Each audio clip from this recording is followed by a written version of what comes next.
Hi, and welcome to Mondays with Marlo. I am so excited. My good friend Joy Behar is here today. She just did The View, and she raced over. She's such a trooper.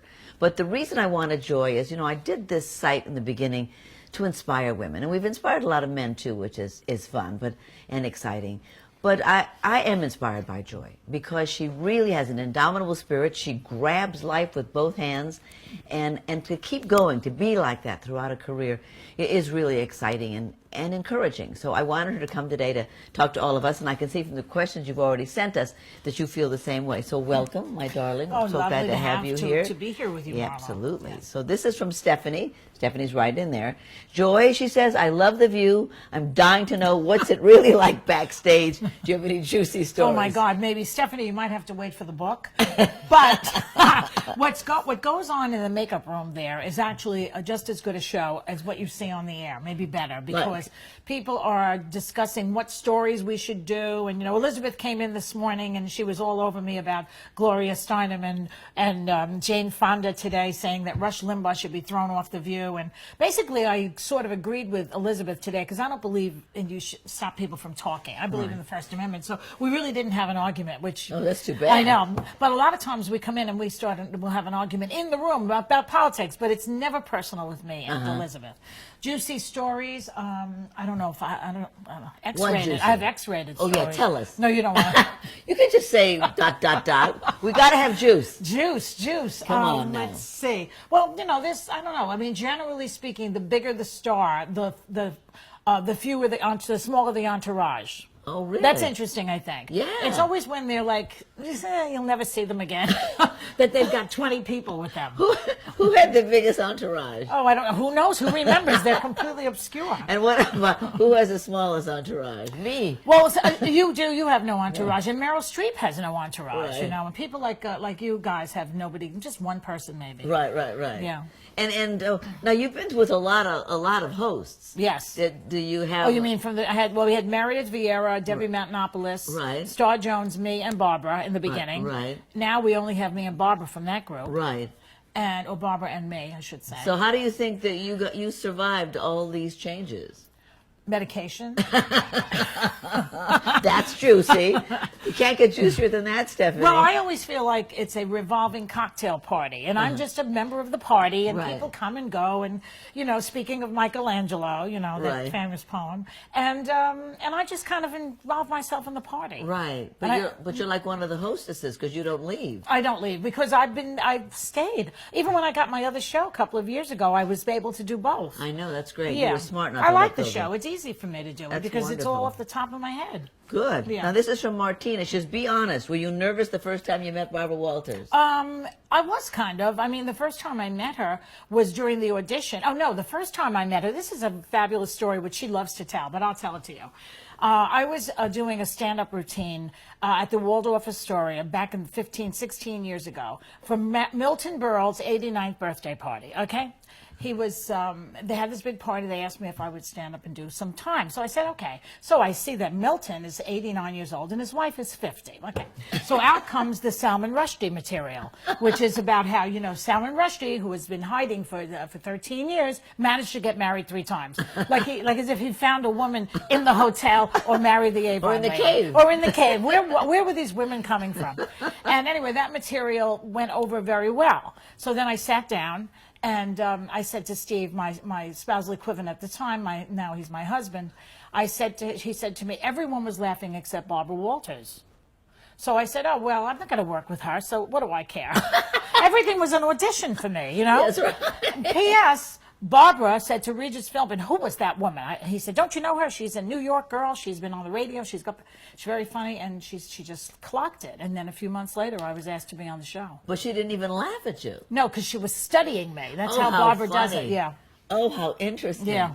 And then she wanted you. Yeah. That's great. Debbie, as a comedian, has your sense of what's funny changed with age? Do you find life more or less humorous than before you were 50, or is your outlook the same? Debbie, what makes you think that I'm more than 50? Who is this, Debbie Reynolds? Because you know me. That's why. Exactly.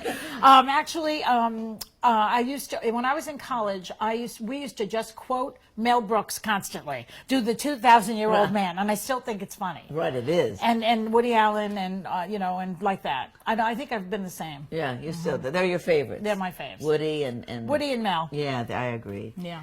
This is from Amanda, another 50. What is the riskiest thing you've done in your life since you've turned 50? Well, the reason they keep mentioning my age is because they keep putting it out there on the internet. Oh, tell me about it. Oh, man. Yeah, It's like People Magazine, Lassie, 12. I hate them. I thought you believed in the First Amendment. I do, but not when it comes to my age. All right. I know, we've all got the our... riskiest thing I've ever done in my life. Well, since you were 50. Oh, since I turned 50, because when I was 40, basically, I threw myself into stand-up comedy. I'd been a school teacher before that. Right. I actually was working at Good Morning America, too. But then I got that fired. Was pretty risky at 40. I got fired, yes. and I had to do something, and I did it. But that was 40. You got fired from teaching or fired from Good Morning? Both. I've been fired from everything. But my riskiest thing since I've turned 50, oh, my God. I don't believe in physical risks. I would never go hang gliding, ballooning, boating, none of that. You wouldn't consider getting married after 50 kind of risky? I considered that. Oh, that's right. I got married last August. That was it. I was there. It was pretty fun. I was thinking, actually, of risky, like, at 50. Oh, I see what you mean. It took me a while. Yeah. Yeah, so yeah. This is from Greg. Hi, Joy. You and Steve were engaged for like 27 years, weren't you? Why'd you wait so long? Well, it's actually 29 years. It'll be 30 this summer. I loved your wedding announcement. Yeah, that was adorable. What did it said? The national disgrace is over. The long national disgrace is over. That's so great. Well, we waited so long because I had been married before, and I didn't really see the point of getting married. Right. I mean, it's not like the 50s where you have to be married to sleep together. So Let's tell the truth. So here. why did you? I guess for the sex. We did it for the sex. No, I did it because as you get older, you want to make sure that there's somebody there for you emotionally and legally. Right, exactly. Because, anything happens, you need your spouse. That's right. Yeah. This is live from Matt. Matt, welcome. Hi, Joy. Can you offer Matt. some tips for bouncing back from hard times? Oh, well, I had some hard times. I mean, I think that basically I throw myself into my work. Because I really do believe that's the key to being, happy in life. I mean, you can have a wonderful relationship, but that could break. Right. Meanwhile, you work, you can always redo it and fix it and do something new. Right. Yeah, I agree. So Also, the shrink. So your tips are one, go back into get back into work. Right. Get a shrink. Get a shrink. And don't do any physical exercise. That just annoys you. That's exactly wrong. Don't listen to her. All right, let's see the third tip. Have your hair done, Matt, because that helps. She's so deep, isn't she? God deep. bless her. She's deep. This is Tracy Linden.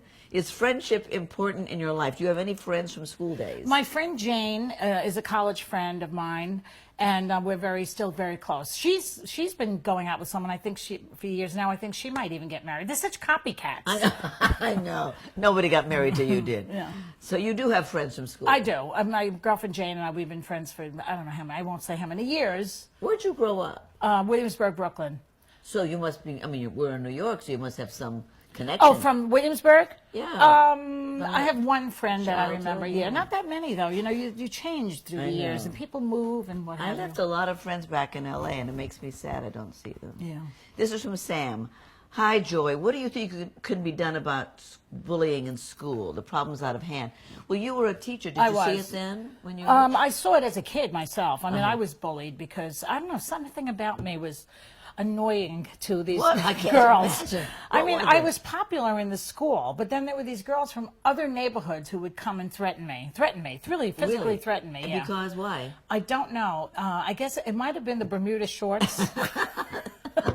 Well, also you told me you had kinky hair. I had like curly afro, Bermuda shorts. My family adored me. So I was like, the one shrink I had said, they must have smelled the princess. Oh. And they just couldn't stand me. And I used to say to them, look, what did I do to you? They'd say, you called my girlfriend a tramp. I'd say, I don't even know your girlfriend. Why would I say that about your girlfriend? And they just were picking on me. Oh, my gosh. Yeah. So I think that the schools need to get involved in bullying because it's really an epidemic now. Right. And the teachers teachers and the parents and everybody has to be aware of it, because when it goes unchecked, it's like having Ahmadinejad in your classroom. Right. It's the same idea. Right, it is. And those people must be stopped.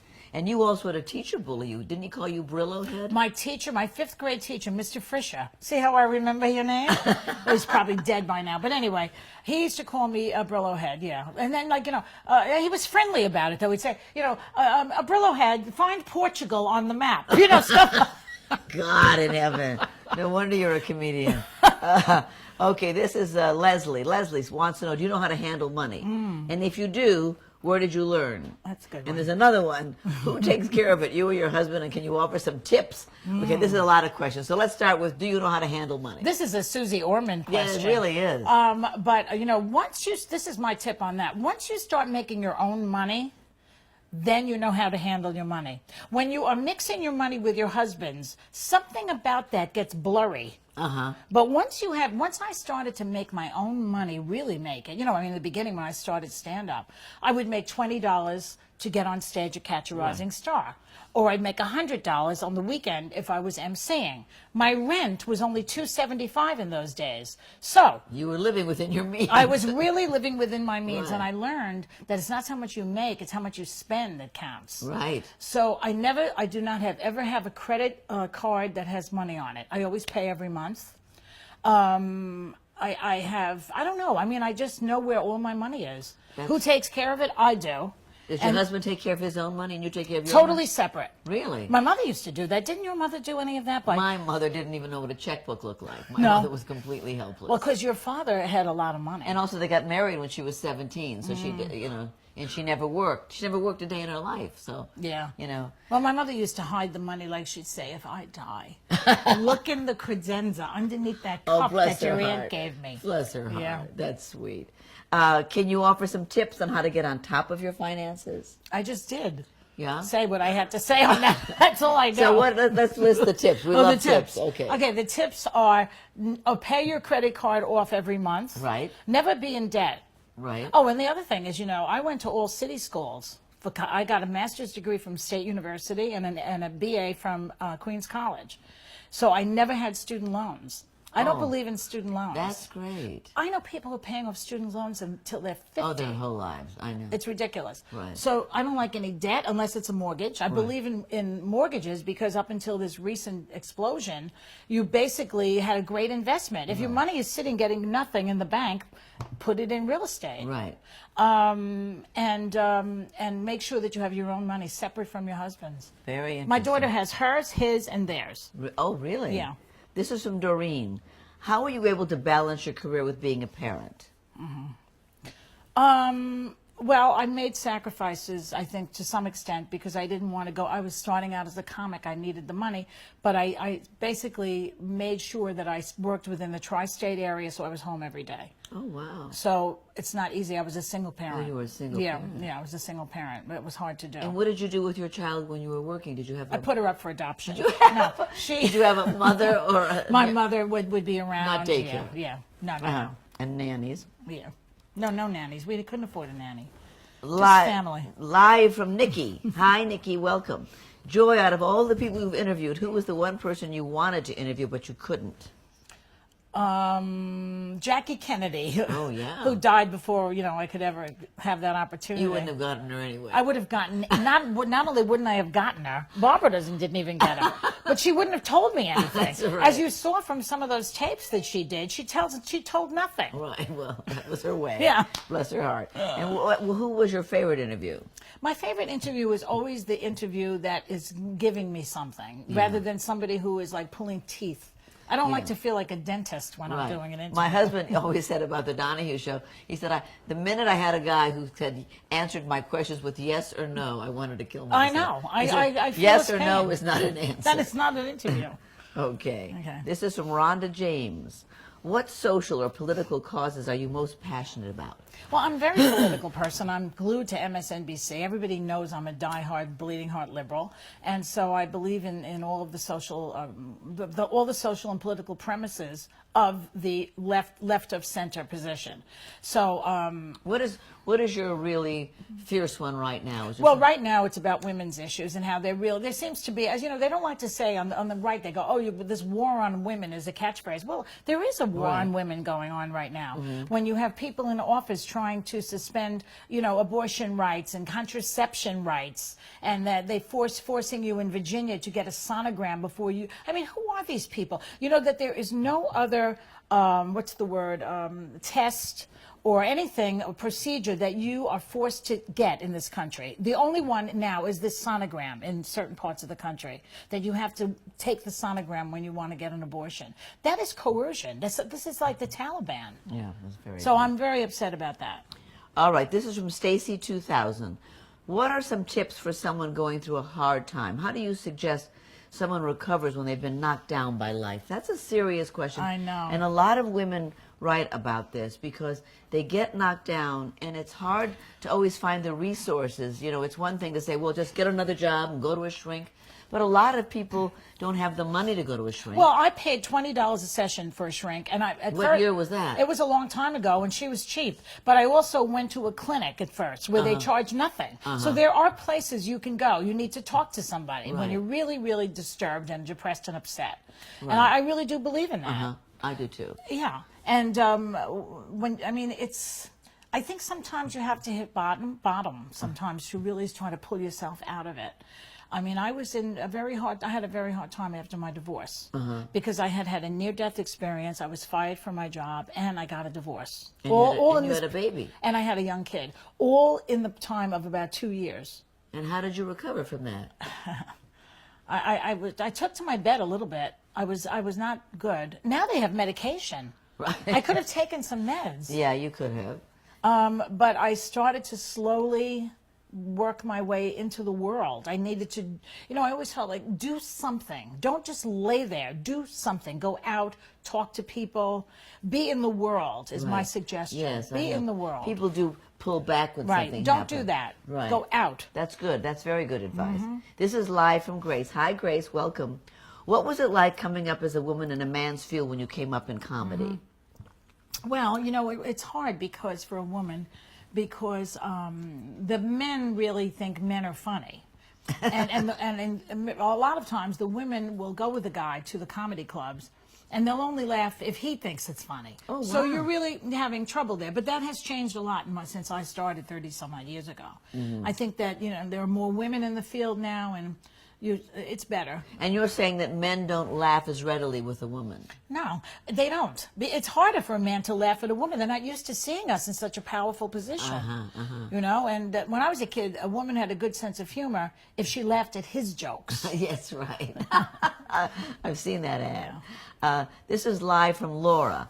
What advice would you give to someone who wants to break into television hosting? Where do I start? Well, a lot of people ask Barbara this question, so I'll quote what she says. She says to start in a small market, wherever you live. If you can get in a tiny little station, now you have the internet. Right. So there are all sorts of options for you. You just have to start small, and then hopefully you'll move ahead. Phil did. He started in one station in Dayton, right. Ohio. He's a perfect example of that. I don't know but they don't really have much local anymore. Now they're putting Golden Girls there. Yeah. Which is okay. My brother. Well, that's why has you have the internet. Yeah, exactly. The internet has many outlets, Right. as you pointed out before. Now, this is from Dawn. Joy, what was your favorite moment being on The View? Well, I've had a couple of moments that I'm proud of. Yes? I mean, one was when I walked off the set when Bill O'Reilly made this nasty crack about Muslims. I just couldn't sit there anymore, so I walked off. Right. Another was a question I asked John McCain, which which was very impactful because he had been saying I approve this message of a commercial that was saying something that was untrue about President Obama. And I said, why do you say you approve it? It's a lie. And what'd he do? He was mad, but he never came back to The View. But he didn't acknowledge it? But the next day they pulled the ad. Did they? Yeah. Oh, that's great. Yeah. You have to be very proud of calling somebody on lying. This is from Miranda. You don't hide the fact that you're a liberal. It's clear from what you talk about that you are. I know. Would you ever endorse a candidate? I endorsed President Obama. You did? Of course. And did you in the last election as well? Yes. Were you for Hillary for a while? Hillary, I was not for because she voted for the Iraq War, and I was against her for that. But then, you know, so I was more for Obama. But of course, I love Hillary too. Yeah, I do too. This is live from Erin. What did you want to be when you were a little girl? You know, I always say to people, if you don't know what you want to do in life, think of how you were when you were 10 years old. Think of it. I was a funny kid at 10 years old. I was imitating Jerry Lewis, getting into trouble wherever I went, being funny. And that's what I am now. And I really do believe that that's the answer to that. You should scratch and see who you were then. Yeah, that is the tip du jour for me. Yes. Who was I at 10 years old? Right. What did I like to do? Right. I was an actress at 10 years See? old, jumping out of my closet singing toot, toot, toot, say goodbye. Actually, I was a singer, but I realized I couldn't sing. So you were an actress. So why did you become a teacher? Well, because those are the options open to me in those days. Yeah. You know, it was not, the world was different when I was No, in I college. graduated as an English teacher. Yeah, we all did. Yeah. It was either that or dental hygienist. This is live from Coop. Hello, Coop. What do you think of the presidential election this year? Any tips on how to stay informed on what the candidates stand for? Well, I'm enjoying the debates. I mean, Yes. you can't get better than this. Just watch the debates and you'll see what they really believe and what they stand for. And then, of course, you have to read the research. Right. This is live from Lana. You say you've been fired many times. How do you keep that from affecting your confidence? I believe in getting fired sometimes. I mean, I don't say that being fired in a bad economy is a great thing. But every time I was fired, I learned something about what I did, what they did, and it moved me to another level. So it does affect your confidence, but only in the short term, not in the long term. It should not. In the short term, it's like, how dare they? What did they do to me? You know, even when my show was canceled, you know, recently, I was mad. You know, why did they do that when it was such a good show? It was a great show. And it was the second highest rated show. So why they cancel it? I don't know. I mean, Did you say something that made them mad? No, it was not like that. They just, I don't know, maybe it was costing them money or something. Yes. You know, it could be any reason. Right. So now I'm working on another project. Good. Yeah. Of course you are. This is from Dana. If you could say one thing to the next generation, what would it be? I would say to the next generation, be proactive. You know, the baby boomers get a lot of flack for being druggies and what have you, but they also marched against injustices. You have to get out there and make your voice heard, be it on the internet, and walk it in Washington, whatever you have to do, write letters, be involved, because I don't think that young people always realize that politics is personal, and what happens to you in the political world, what happens in the political world will affect you and your life. Absolutely. It's the road you drive on, it's the price of meat, it's everything. And I would also say, you know, be aware that things change, that it's not going to be the way it is now for you. If you're feeling upset or depressed or suicidal, some kids, you know, it will change. Things change. Don't freeze the frame. Ah, that's a good thing. That's a good thing. Don't freeze the frame. Yeah. That's a good tip. Rick. Tips are us. Rick wants to know, did you always want to be a talk show host, or was it something that you fell into? I fell into it. I was a comedian. I was a comedian. I was always interested in interviewing people because I'm naturally nosy. Right. Very good. And talk show hosts like this is fun for me because I can spout my annoying opinions. So when Barbara Walters saw you in that comedy club, yeah, she said, hey, because she said, I guess she said to herself, and she's told me this, she had content to what her comedy was. Right. So we need people with opinions and points of view. I see, yeah. And that it's going to be funny for us, too. This is from Pat, who is your female role model? Well, you know, the other day we had a show on mentoring, and I said that Gloria Steinem was my mentor, even though she did not physically mentor me. Yes. When I was young and reading about feminism and everything, and I was kind of like, I didn't know what to do or where to go, and I watched Gloria. I watched Gloria and the things that she said and the way that she said them and how it meant so much, important to be a woman and what to do with yourself as a female. So she's it. And of course you, because you were in that same generation. Thank you. No, it was you and Gloria, and who else was there? There were Robin and Bella. Robin and Bella Abzo. Yeah, all of you. Absolutely. All of you. This is from Tonya. I'm divorced with a 6-year-old daughter. I have horrible luck with men. The dating scene feels very awkward to me. I created an online dating profile, but I keep attracting weirdos. Any help on how to meet people? Oh, yeah. This one's tough. I mean, I'm not really one for the dating scene. That's why I'm a serial monogamist. That's right. Because I don't want to date and be out there. It's so hideous. It's horrible. But, you know. Well, let's be a little more encouraging. But if you're meeting weirdos. Yeah. Maybe you have to change your profile. That's good. Yeah, well, I wonder what your online profile says. I mean, you don't say things like, I creep around at night or something. No, or that I like guys who are just, interesting. Don't put interesting. Right. I'll say I like dull men. See what comes out. Right. Yeah, you really should check that. If you want to send it, I'll read it. Also, only lunch or a drink. Yes. No dinner, and then it's too late. Right, exactly. And no drinking, actually. Dinner is leering. This is from Rita. Live. Hi, Rita. Hi, Rita. Are your responses on The View all extemporaneous? You're just hysterical, and I agree with your philosophies. Well, yes, it's a spontaneous show, and that's what I think is wonderful about The View, and why people continue to watch it. Right. Because you just don't know what's going to come out of our mouths. Exactly. We kind of know what angle you're going to take, though. Well, yeah, everybody knows that. I'm not going to change my politics just to suit somebody who wants me to be unpredictable. Right. I can't. No, of course not. This is live from Rachel. What keeps you going? It seems you're always doing something. You're always on the move. What is it that keeps you inspired and excited to go to work? I do like my job. I like my work. I think you have to like your work. If you don't like it, you've got to do something about it. Right. Freud said love and work. Those are the two things. Something to hope for, too. And have something coming up. Right, yes. I was saying to Steve this morning, everybody I know has something to worry about.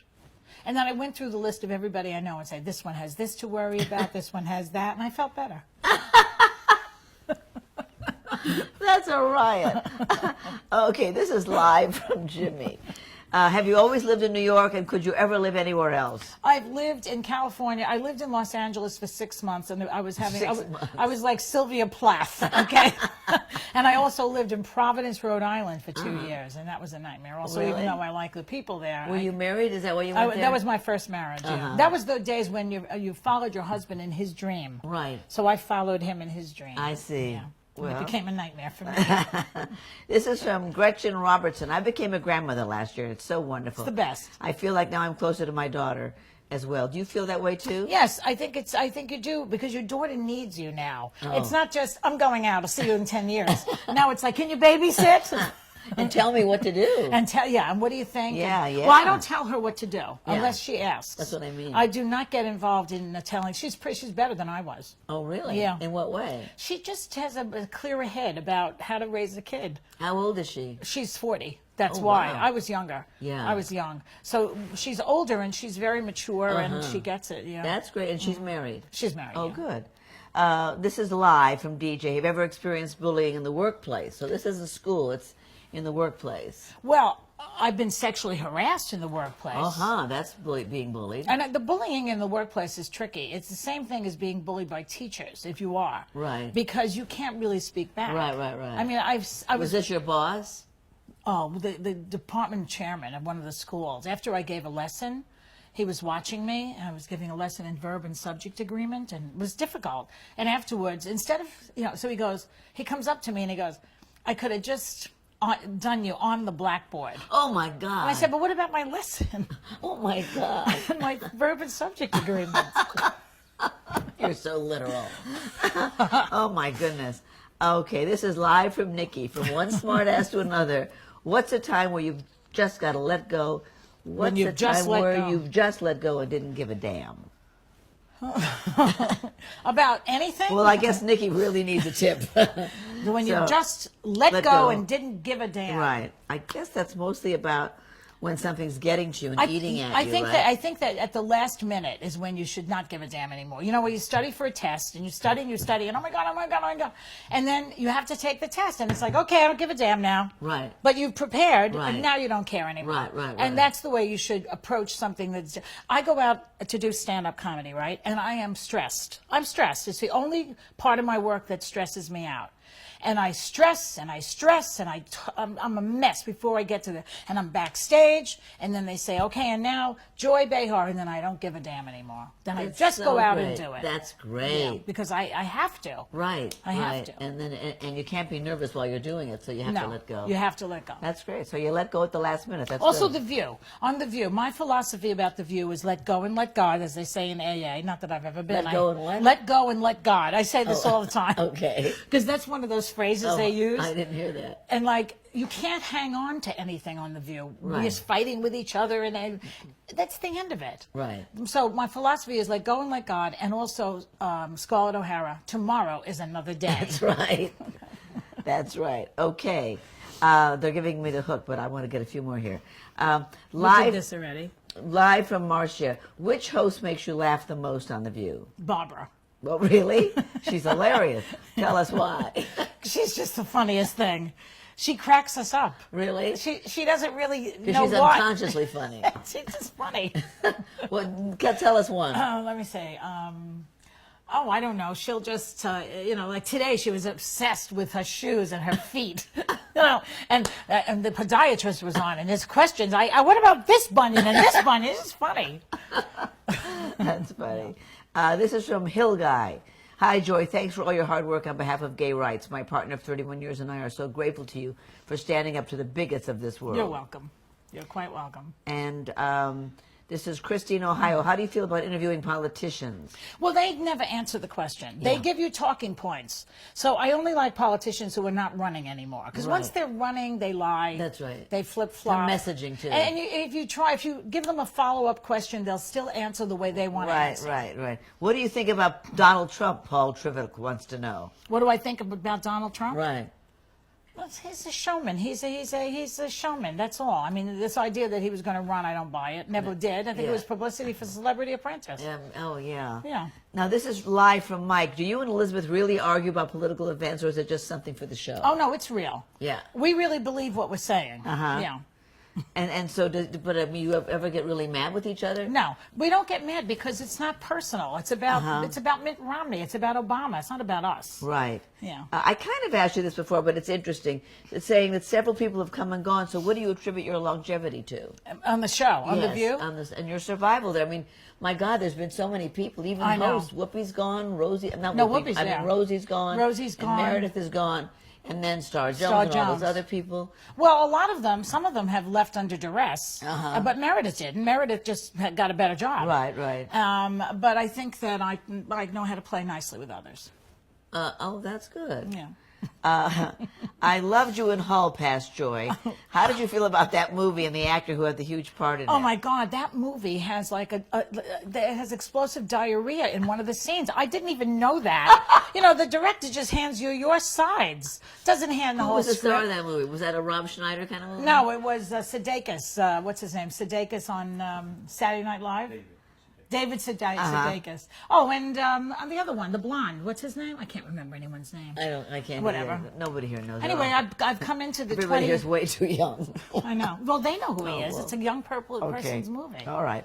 Yeah. Okay, we have one last question here, and this is live from Jim. What do you think of Fred Armisen's impression of you on SNL? I've never seen This is that. what I think of it. So what? Who cares? Is it funny? That's what he does. He goes like this. So what? Who cares? Oh, really? Is that what he said? Yeah. And does he have red hair and everything? He puts on a wig. Oh, yeah, I love being impersonated by a man. They couldn't find a woman. But he does this thing. He's picked up on my twitchiness. That's funny. And he goes, and my brassiere is killing me, but so what? Who cares?